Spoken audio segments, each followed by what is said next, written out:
Majburiy matematika savoli. Qaranglar. Otaning 4 yil avvalgi yoshi onaning 2 yil keyingi yoshiga teng deyilyapti. Otaning hozirgi yoshi 45 ta bo'lsa, onaning hozirgi yoshini toping deyilyapti. Xo'p, buni ishlash uchun nima qilamiz? Qarang, otaning yoshini x deb belgilasak, onaning yoshini y deb olsak, aytilyapti.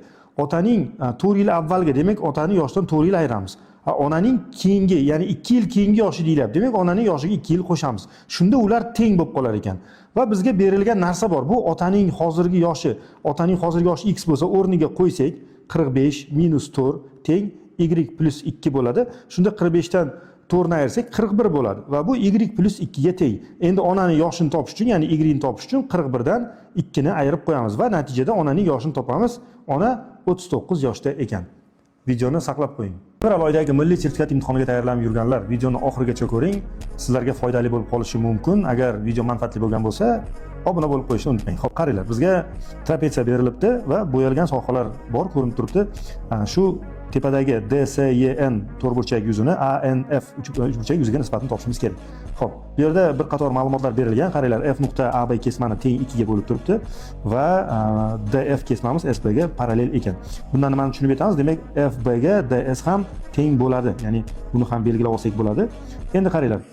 Bu misolni oson ishlash uchun nima qilamiz? Xo'p, Y nuqtadan DS ga parallel qilib bitta chiziq chiqaramiz. Ya'ni mana bu chiziqni olamiz, qaranglar.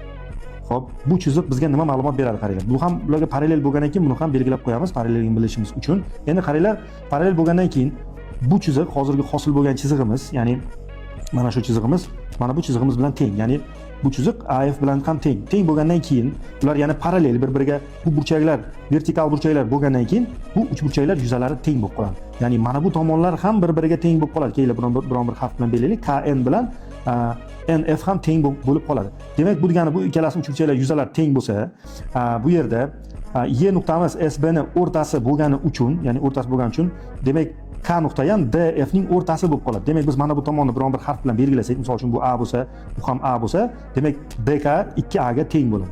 Demak, DK 2A ga teng bo'lsa, demak yana qanday tushuncha keladi? D dan Y ga bitta kesma o'tkazamiz va shakllarimiz yuzalarni oson topa olamiz. Demak, biz aytdikki, KNY va ANF uchburchaklar o'xshash va ularni tomonlari ham teng bo'lgandan keyin yuzalari ham bir xil bo'ladi. Keyin biron bir harf bilan yuzalarni belgilab olamiz. Misol uchun bu S bo'lsa, bu ham S bo'ladi. Endi uchburchakni asoslari nisbat qoidasidan ketib, misol uchun mana bu yerda hosil bo'lgan ikkita uchburchagimiz bor. Qaranglar, KNY va DKY. Bularning asoslari 2/1 nisbatda bo'lgandan keyin, demak yuzalari ham xuddi shunday nisbatda bo'ladi. Ya'ni bu yuza 2S bo'ladi. Bu DSYKmiz parallelogram bo'lgandan keyin bu DY diagonal uni yuzini tengga bo'ladi. Tepadagi yuza ham nima bo'ladi? 2S ga teng bo'ladi. Demak, nimani topdik?